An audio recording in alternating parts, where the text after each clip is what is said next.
So ఈరోజు ఆ కుటుంబాన్ని ఆదుకోవడానికి ఈరోజు కూడా ఆర్థికపరమైన విషయాల్లో కానీ దీంట్లో కానీ వాళ్ళు ఎవరు పెద్దగా ఆసక్తి, కనీసం సినిమా వాళ్ళు ఒక్కరోజు అతను పొయ్యి వస్తే సినీ ప్రముఖులందరూ అతని ఇంటికి వెళ్ళి అతనికి మొత్తం ఏదో కాళ్ళు చేతులు యాక్సిడెంట్లో పోయినట్టు కన్నీళ్లు గారుస్తారు. ఈ సినీ ప్రముఖులు ఒక్కరైనా హాస్పిటల్కి పోయినరా అధ్యక్ష? నేను సూటిగా తమ ద్వారా సినీ ప్రముఖులను నేను అడుగుతున్నా అధ్యక్ష. తల్లి చనిపోయి 9 సంవత్సరాల పిల్లగాడు బ్రెయిన్ డెడ్ అయ్యి ఆక్సిజన్ అందక 20 రోజుల నుంచి హాస్పిటల్లా కోమాలో ఉంటే ఈ సినీ ప్రముఖులు ఒక్క రోజు కోసం పోలీస్ స్టేషన్ పోయిన ఇంటికాడ క్యూ కట్టి ప్రభుత్వాన్ని తిడుతున్నారు, నన్ను తిడుతున్నారు, అతన్ని పరామర్శిస్తున్నారు. ఏమైంది అధ్యక్ష? అతను కాలు పోయిందా, కన్ను పోయిందా, చేయి పోయిందా, ఏమైనా కిడ్నీలు దెబ్బతిన్నా, ఏమైంది?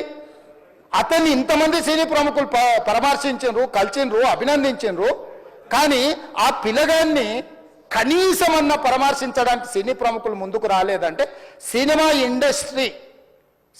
ఇండస్ట్రీలో ఉన్న ప్రముఖులు ఏం ఆలోచన చేస్తుండ్రో, ఏం కోరుకుంటుండ్రో నాకైతే తెలియదు. అందరికీ నమస్కారం.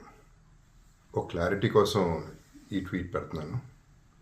నేను షూటింగ్ నుంచి ఊరు నుంచి రాగానే వెంటనే హాస్పిటల్కి వెళ్ళాను.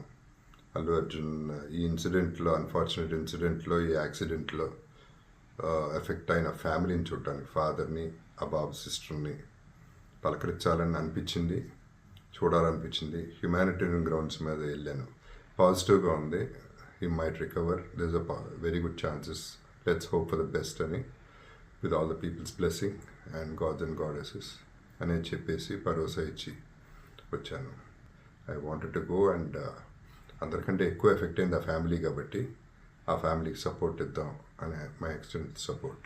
పబ్లిసిటీ చేయలేదు కాబట్టి, ఎవరికి తెలియలేదు కాబట్టి ఈ మాట వచ్చింది. అది I just clarified it. Thank you very much once again. నమస్తే.